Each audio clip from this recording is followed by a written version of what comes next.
নমস্কার সবাইকে। আমি সঞ্চারী আপনাদের স্বাগত জানাই আমার নতুন আরেকটি ভ্লগে। আশা করি সবাই খুব ভালো আছেন। আজকে সোমবার, আর প্রত্যেক সোমবারেই সার্জাপুরে খুব ভালো একটি সবজির হাট বসে জানেন। আজকে আমাদের গন্তব্য সেই হাটটি। অনেক দিন ধরে ঘরে একটু সবজিপাতি কমই ছিল, তাই ভাবলাম সোমবার যাব হাট থেকে ফ্রেশ সবজিপাতি আর কিছু মশলা কিনবো। এই হাটটি বসে সকাল 10টা থেকে রাত 10টা অবধি। এখন ধরুন ওই 5:30 মতো হবে, আমরা পৌঁছে গেছি হাটে।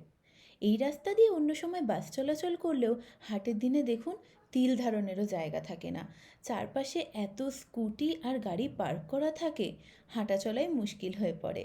আর সপ্তাহে যেহেতু এই একদিনই হাটটি বসে, এই আশেপাশের সব জায়গার লোকই প্রায় এই হাট থেকে বাজার করে। আর সবজিপাতিও খুব ফ্রেশ পাওয়া যায় এখানে। আর মশলা তো কি বলবো, হাতে পেশা মশলা, বুঝতেই পাচ্ছেন তার স্বাদ আর গন্ধ তো অন্যরকম। চলুন আপনাদের দেখিয়ে দিই। দেখুন হাটে ঢুকতে ঢুকতেই কি দেখলাম, ঠিক ছোটোবেলার মেলার কথা মনে পড়ে যায় না?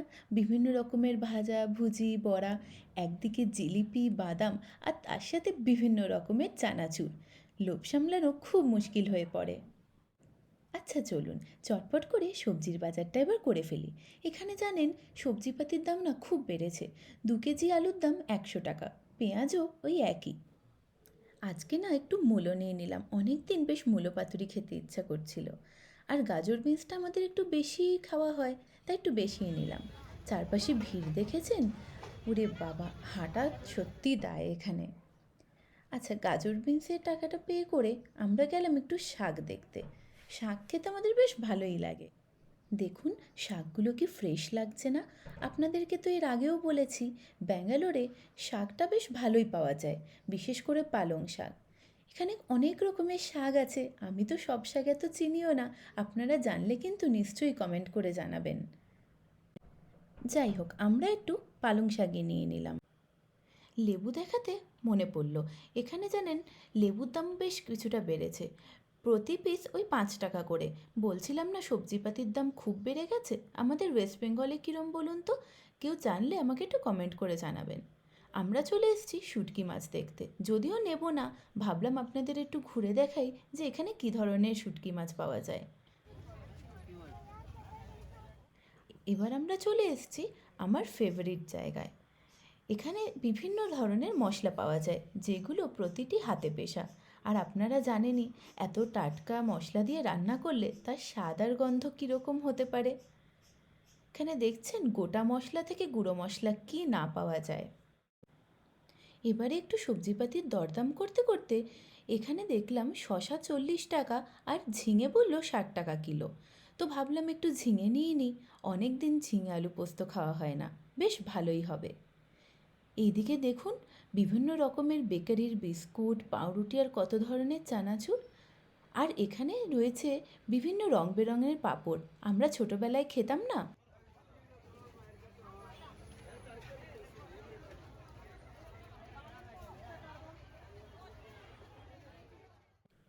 এবার আমরা চলে এলাম হাটের আরেকটি দিকে। এখানে বাজারটা বেশ অনেকটা জায়গা জুড়ে বসে। আর এখানে এলেই না আমার ঠিক কলকাতায় আমরা যেরমভাবে বাজার করতাম সেই কথা মনে পড়ে যায়। ঠিক আমাদের ওখানকার বাজারের মতো, কি সুন্দর সাজানো গোছানো, আর বিভিন্ন ধরনের সবজিপাতি।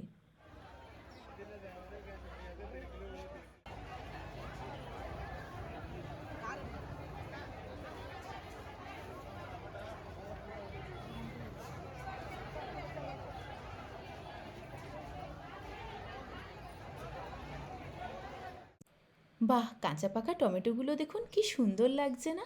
আর পটলটা জিজ্ঞেস করাতে বলল 40 টাকা কেজি, কিন্তু এখানে পটল না আমাদের ওখানকার মতো অত ভালো পাওয়া যায় না। এবার পালা কিছু মশলা কেনার। গোটা মশলাটাও আমার প্রায় শেষই হয়ে এসছিল। আর এখানে মশলাটাও খুব ভালো পাওয়া যায়। কিছু দারচিনি, লবঙ্গ, এলাচ আর স্টার অ্যানিস নিয়ে নিলাম। স্টার অ্যানিসটা আমি ভাবছিলাম এর মধ্যে বিরিয়ানি করব, তো খুব কাজে লাগবে এই গোটা মশলাগুলো।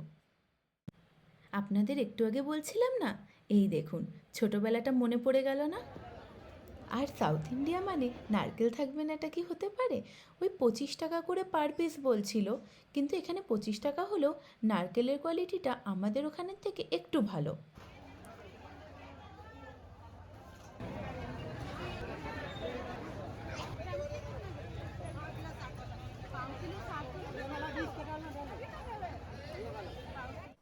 একটু টমেটো আর সজনের ডাঁটা নিয়ে আমরা দেখতে পেলাম সারি সারি দোকান, হাট, আর সেখানে লোহা কাঠ আর মাটির বাসন থাকবে না সেটা কি হয় বলুন?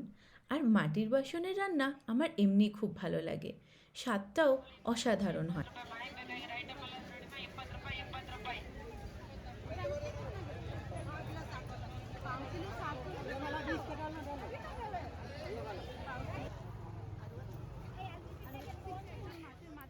বিকেলের পর থেকেই দেখুন ভিড়টা এখানে কীরকম বেড়ে চলেছে।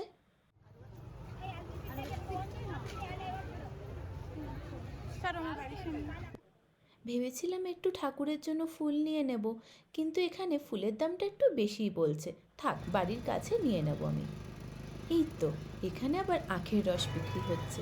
বাবা, এতক্ষণ ধরে ভারী ব্যাগ টেনে একটু হাঁপিয়েই গেছিলাম, তাই ভাবলাম একটু গলা ভিজিয়ে মনকে শান্ত করে যাই। আখের রসটাও এখানে বেশ ভালো লাগছিল, বেশ মিষ্টিও ছিল কিন্তু। আর আপনাদের বলে রাখি, ব্যাঙ্গালোরে না আখ আসে মান্ডিয়ার থেকে, মান্ডিয়ারা খুব মিষ্টি হয়। একটু ফলমূল নিয়ে নিই। এখানে দরদাম করে খুব বেশি কিছু নিলাম না, অল্প একটু আম আর কলা নিয়ে নিলাম। ও, আমটা নেওয়ার আগে আমাকে আবার একটু টেস্ট করতেও দিল। খেয়ে তো বেশ মিষ্টিই লাগলো, তাই নিয়ে নিলাম। এখানে মল্লিকা আমটাও খুব ফেমাস, ওই মল্লিকাটাই নিলাম। 150 টাকা কেজি ছিল। হাট থেকে বেরোনোর পথে এখানে রয়েছে সারি দিয়ে ফলের দোকান।